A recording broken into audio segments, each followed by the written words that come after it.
परम महाशांति है।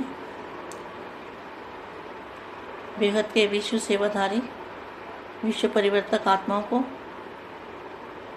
विश्व सेवाधारी माँ का दिल से याद, प्यार और नमस्ते। कुछ समय के लिए दादाजी को याद करते हैं, दादाजी से पावर लेंगे।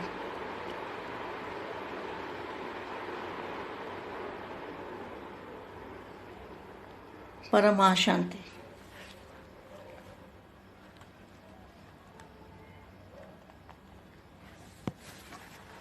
बच्चे मेहनत से छूट गए हैं, तो मेहनत क्या है? भक्ति में कितनी मेहनत करते थे, तो मेहनत से छूट गए और गृहस्थी जीवन की मेहनत से भी छूट गए। क्या? गृहस्थी जीवन की जो मेहनत है उससे भी छूट गए। तो बाप ने छुड़ा दिया ना, तो ट्रस्टी बन गए, मेहनत खत्म हो गई और भक्ति का फल मिल गया। तो भक्ति का भटकना अर्थात मेहनत खत्म हो गई। जो भक्ति में मेहनत करते थे वो भी खत्म हो गई, और जो गृहस्थ में ट्रस्टीपन हो गया तो वो भी मेहनत खत्म हो गई। अपने आप को ट्रस्टी समझने लगे। पहले मालिक समझते थे, अभी ट्रस्टी समझते हैं। तो भक्ति का फल खाने वाले हैं, ऐसा समझते हो? वैसे भक्ति का फल ज्ञान कहते हैं ना, लेकिन आप लोगों को भक्ति के फल में क्या मिला? भक्ति का फल ज्ञान कहते हैं ना, लेकिन आप लोगों को, बेहद के बच्चों को, भक्ति का फल क्या मिला? आपको भक्ति का फल स्वयं ज्ञान दाता मिल गया। तो भक्ति का फल भी मिल गया और गृहस्थी से भी, दुख से, अशांति के झंझट से मैं भी खत्म हो गया। दोनों से मुक्त हो गए। जीवन बंध से जीवन मुक्त आत्माएं हो गए। जब कोई बंधन मुक्त हो जाता है ना, तो खुशी में नाचता है। आप भी बंधन मुक्त आत्माएं सदा खुशी में नाचते रहो। बस गीत गाते रहो और खुशी में नाचो। यह तो सहज काम है ना। सदा याद रखो, जीवन मुक्त आत्माएं हो। सब बंधन समाप्त हो, सब बंधन समाप्त हो गए। मेहनत से छूट गए और मोहब्बत में आ गए। बाप की मोहब्बत में आ गए तो सदा हल्के होकर उड़ो। पुजारी से पूज्य, दुखी से सुखी, कांटों से फूल बन गए। कितना अंतर हो गया। अभी पुरानी कलयुग की दुनिया के कोई भी संस्कार ना रहे। अगर पुरानी दुनिया का कोई भी पुराना संस्कार रह जाता है तो वो अपनी तरफ खींच लेगा। इसलिए सदा नए जीवन, नए संस्कार, श्रेष्ठ जीवन है तो श्रेष्ठ संस्कार चाहिए।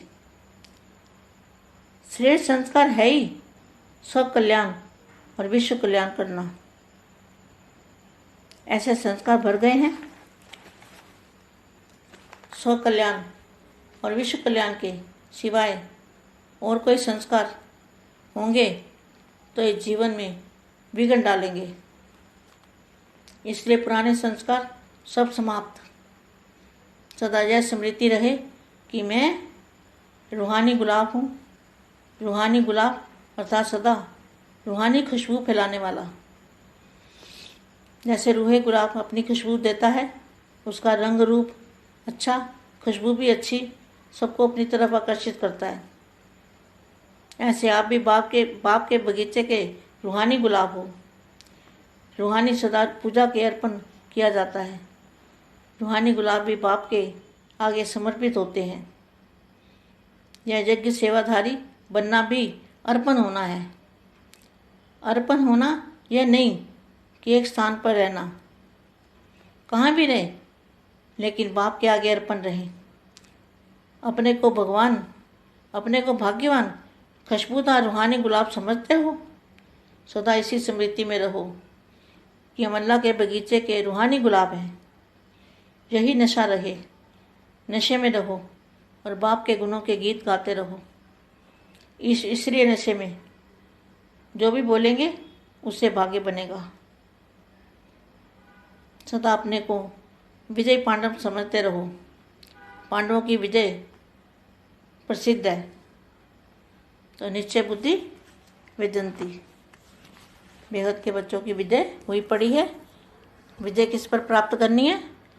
5 तत्वों पर विजय प्राप्त करनी है और बेहद की कला के परम धाम में जाके आत्मस्वरूप में रहना है और नई दुनिया में जाना है, फरिश्ता बनना है और आत्मस्वरूप में स्थित होना है।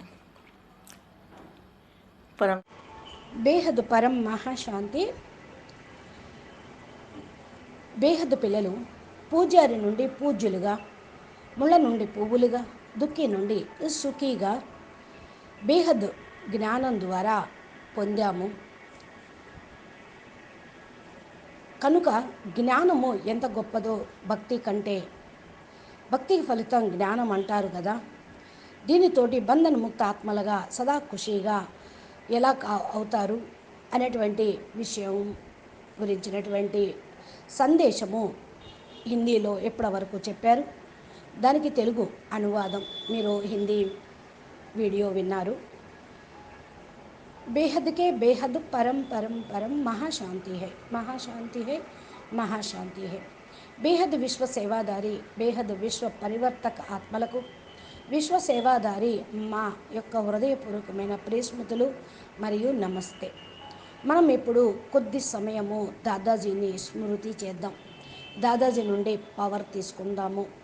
ఎప్పుడు సమయం లభించినప్పుడల్లా కూడా దాదాజీ యొక్క మూల స్థానము బేహద్ కళ పరంధామానికి వెళ్ళి బాపు ఎదురుగా ఆకారి రూపంలో ఆత్మస్వరూపంలో ఉంటూ దాదాజీ యొక్క పవర్ని మనం తీసుకుందాము అంటున్నారు. మా పిల్లలు ఇప్పుడు బాపుని తెలుసుకున్నారు కనుక శ్రమ కష్టాల నుంచి విముక్తి పొందారు. కష్టం అంటే ఏంటి? భ్రమించటం, వెతకటం, మనసు అలసిపోవటం. భక్తిలో ఎంత శ్రమ పడ్డారు, ఎంత కష్టపడ్డారు. ఆ కష్టాల నుంచి ఇప్పుడు విముక్తి లభించింది. ఎలాగా అంటే భక్తికి ఫలితం జ్ఞానం అంటారు. మనం జ్ఞానం ద్వారా తండ్రిని గుర్తించాం, పరమాత్మను, ఆల్మైటీ అథారిటీని గుర్తించాం. గృహస్థ జీవితంలో ఉంటూ శ్రమతోటి కూడినటువంటి కష్టాన్ని నుంచి విముక్తమై గృహస్థ జీవితాల్లో మనం అతిథులుగా ఉంటూ అన్నిటి బాధల బందీ నుండి విముక్తి పొందాం. బాపుతోటి జోడించబడ్డాము, ట్రస్టీగా అయ్యాము. కష్టము అనేది సమాప్తమైంది. భక్తికి ఫలితం మనకి ఇప్పుడు లభించింది, అనగా బాపు లభించారు. ఇక శ్రమ అనేది ఏముంటుంది? వెతికేది లేదు, భ్రమించేది లేదు, తిరిగేది లేదు. భక్తి సమాప్తమవుతుంది. కాబట్టి భక్తికి ఫలితము జ్ఞానము అంటేనే శ్రమ కథం అవ్వటం. ఎంతో ఉపవాసాలు చేసి, జాగారాలు చేసి, హఠాలు చేసి ఎంతో కష్టపడ్డారు భక్తిలో. అవన్నీ కథమైపోయినాయి. ఇప్పుడు ఇంట్లోనే ఉంటూ ట్రస్టీగా జీవిస్తూ ఉన్నారు. ట్రస్టీ అంటే ఏంటి? ఇవన్నీ నావి కాదు, భగవంతుడిచ్చాడు, భగవంతుడివి అనేటువంటి భావనతోటి జ్ఞానయుతంగా జీవితాన్ని గడపటము, పురుషార్థం చేయటం. ఇక కష్టము, శ్రమ అనేది సమాప్తమైంది. ట్రస్టీగా అర్థం చేసుకుంటూ ఉన్నాము. ఫస్ట్ మాలిక్గా అయ్యాము మనము. ఇప్పుడు అంటే ట్రస్టీగా ఉంటాము అంటే మాలిక్గా ఉంటాము, అధికారిగా ఉంటాము. ఇక భ్రమించడం, అడుక్కునే సంస్కారం అనేది ఉండదు. భక్తికి ఏదైతే ఫలితం మనకు లభించిందో అది భుజిస్తూ ఉన్నాము. ఆ ఫలాలను మనం జ్ఞాన ఫలాలను భుజిస్తూ ఉన్నాం. నిన్న చెప్పారు, జ్ఞాన స్నానం చెయ్యాలి, పవర్స్ యొక్క స్నానము అని మొన్న. ఇప్పుడు తినే ఆహారం గురించి చెప్తూ ఉన్నారు. అంటే పండ్లు తింటే బలం అంటారు కదా, ఏ సీజన్ ఫుడ్ ఆ సీజన్ టైంలో తినాలి అంటారు కదా. మంచి విటమిన్స్ ఉంటాయి, ABCD అని చెప్తూ ఉంటారు. మరి ఇప్పుడు జ్ఞానంతో జ్ఞానం యొక్క ఫలాలు ABCD ఏ మొదలుకొని Z వరకు అన్నీ వచ్చేస్తాయి. మనకి మినరల్స్ ఏంటి, పవర్స్ ఏంటి, ఎనర్జీస్ మొత్తం వచ్చేస్తూ ఉంటాయి. కాబట్టి ఇప్పుడు మీరందరూ కూడా ఫలాలను తినేటువంటి పిల్లలు, రాజా పిల్లలుగా అవుతూ ఉంటారు. భక్తికి ఫలితం జ్ఞానం చెప్తూ ఉన్నారు. జ్ఞానం మీరందరూ తీసుకుంటూ ఉన్నారు. బేహద్ పిల్లలు, భక్తికి ఫలితం మీకు లభించింది కదా. మీరందరూ కూడా భక్తి వింటూ ఉన్నారు, భక్తి చేస్తూ ఉన్నారు, సమయం అనుసారంగా జ్ఞానం వింటూ ఉన్నారు. భక్తికి ఫలితం కాబట్టి గృహస్థంలో కూడా దుఃఖం నుండి, అశాంతి నుండి, జంజాటము నుండి కూడా విముక్తి పొందారు. అన్నిటి నుండి రెండు వైపులా ముక్తి అనేది లభించింది. జీవితం బంద్ అయిపోయేది. జీవన్ బంధన నుండి జీవన్ ముక్తిలోకి వచ్చేసాం మనం ఆత్మలం, బేహద ఆత్మలం.